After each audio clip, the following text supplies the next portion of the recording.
વિચાર કરતા પહેલા સૌનો વિચાર કરીશ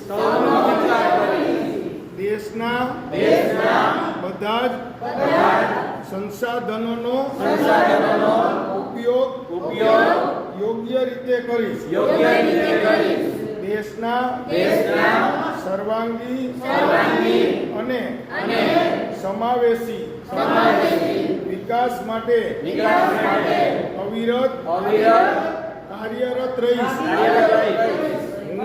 હું મારા દેશના સમૃદ્ધ વારસાનું ગૌરવ કરીશ અને તેનું જતન કરીશ હું મારા દેશના બંધારણીય મૂલ્યોનું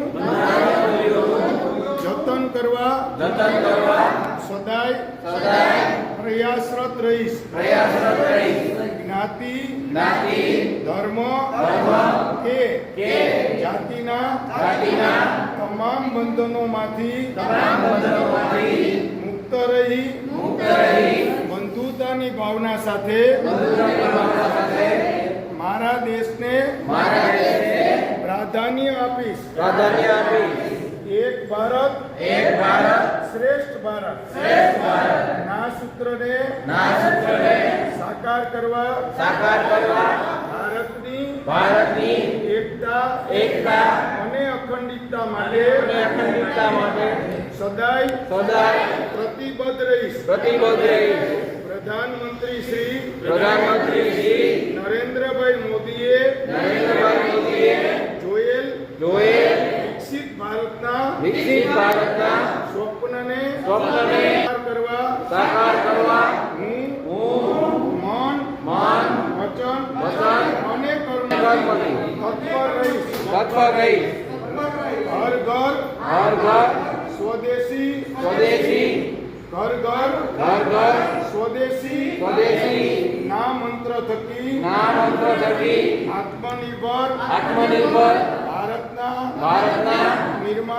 નિર્માણમાં હું મારું શ્રેષ્ઠ યોગદાન આપીશ રાષ્ટ્ર પ્રથમના મંત્રને જીવન મંત્ર બનાવી મારા દેશના વિકાસ અને કલ્યાણ માટે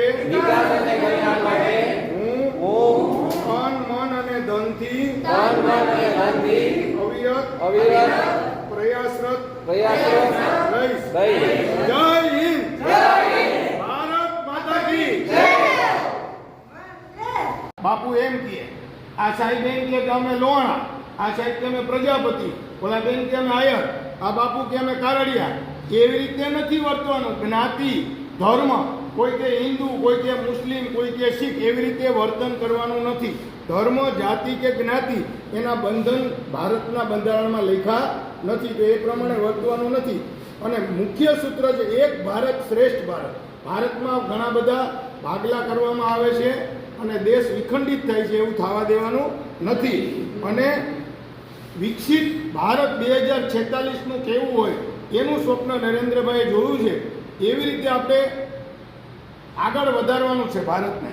અને હર ઘર સ્વદેશી એક મંત્ર આપ્યો આ વખતે એને, હર ઘર સ્વદેશી. હું વિદેશની વસ્તુનો ઉપયોગ નહીં કરું અને ઘર સ્વદેશી, હું સ્વદેશી વસ્તુનો ઉપયોગ કરીશ.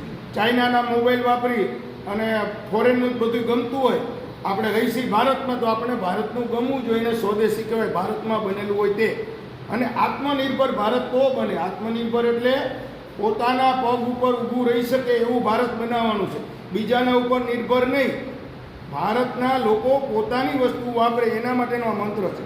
અને રાષ્ટ્ર પ્રથમ, આપણા દેશનું મહત્વ, કેનેડા બહુ સારું, અમેરિકા બહુ સારું, એવી વાર્તા નથી કરવાની. આપણે આપણું ભારત છે એ પહેલું છે, તો એના દેશના વિકાસ અને કલ્યાણ માટે જરૂર પડે દેશને, તેનું ડેવલપમેન્ટ કરવાનું, એનું સારું કરવાનું, તો ત્રણેય રીતે ભાગ ભજવવો પડે. શરીરથી, મનથી અને ધનથી હું ભારતની સેવા કરીશ. ધન્યવાદ.